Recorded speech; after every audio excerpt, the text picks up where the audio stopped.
Hello, my name is Jonan, I'm the founder of eBlaztr, and in this video I'm gonna do a narrating of me building an eBlaztr. Essentially how to put all the hardware into it. This entire recording is approximately 40 minutes. I have cut it down because I didn't want to make a 40 minutes video of me trying to sing a happy tune. It should give you all the necessary basic understanding of what the product is and how it works, so I hope you like it. The motherboard has already been prepared, which means that the CPU, the cooler, the M.2 hard disk and the RAM has already been installed. So, let's go! Yeah, that's the eBlaztr. I'm just taking it apart, taking the parts out and removing it again. First thing to install is the monitor. 2 cables, DisplayPort and power. You have to route the cables into the cabinet and then you have to align it because all the visors on monitors is apparently different. So I'm mounting the monitor now with the visor. I'm popping off the cable hiding shield because then it's easier to access the 2 lower visor screws, bolts. And I'm just making sure that everything is very tight. Yeah, routing the DisplayPort for the GPU, realizing the GPU is way too big without taking off the top bracket. So yeah, that's a beautiful sight you have right there.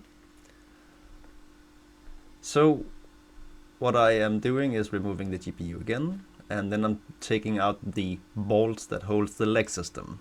There is 2 bolts on each side in the top and 2 in the bottom. I'm just removing the ones on top, and you just saw me reading really fast there. I just removed the 4 screws in the bottom of the bracket and now it can pop off.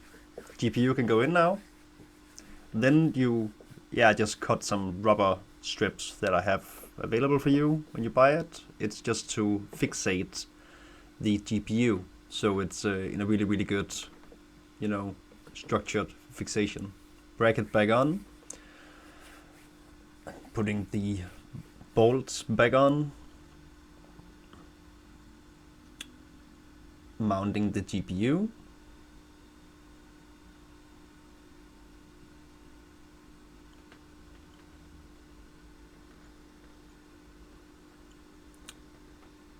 there's 5 bolts for the GPU.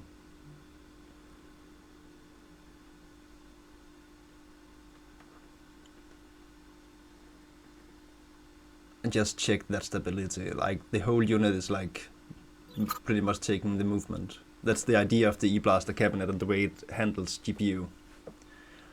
Motherboard, 4 bolts, 1, 2, 3, and the last one, which is always the hardest one, 4. Checking everything is tight. Everything is tight, putting on the PCIe riser cable and all the other cables for the motherboard.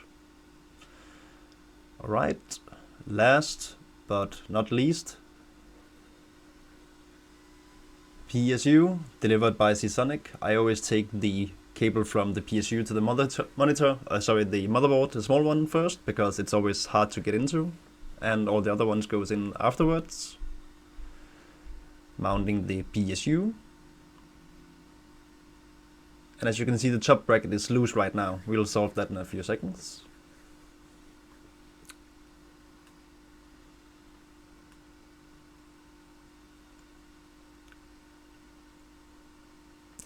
If you happen to accidentally get the legs completely off, I will make a tutorial on how to do that, but it is not like a huge issue. It's just people have never seen it before because we invented it, so you have to understand the system.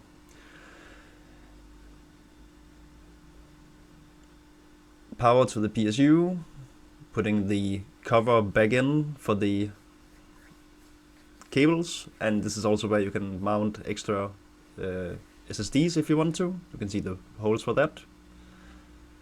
Putting the bottom lid, the mesh and the top lid, and we are done. So there you have it. That's how you put an eBlaztr together. I was in a period where I made a lot of them and I could like put one together in like 20 minutes. If it has a big GPU and you have to take off the top bracket, it's approximately 10 minutes more. Recently, it has been taking me 40 minutes. I don't do it daily. I don't do it that often. I do it when I need to change something or I need to do some stuff like what I'm doing to you right now. So yeah, but that's the putting together an eBlaztr, and it's, by the way, the eBlaztr I'm using right now to make this video for you. So yeah, hope you have a great day and see you soon. Ready? Click here, click here, click here, press like, subscribe and share.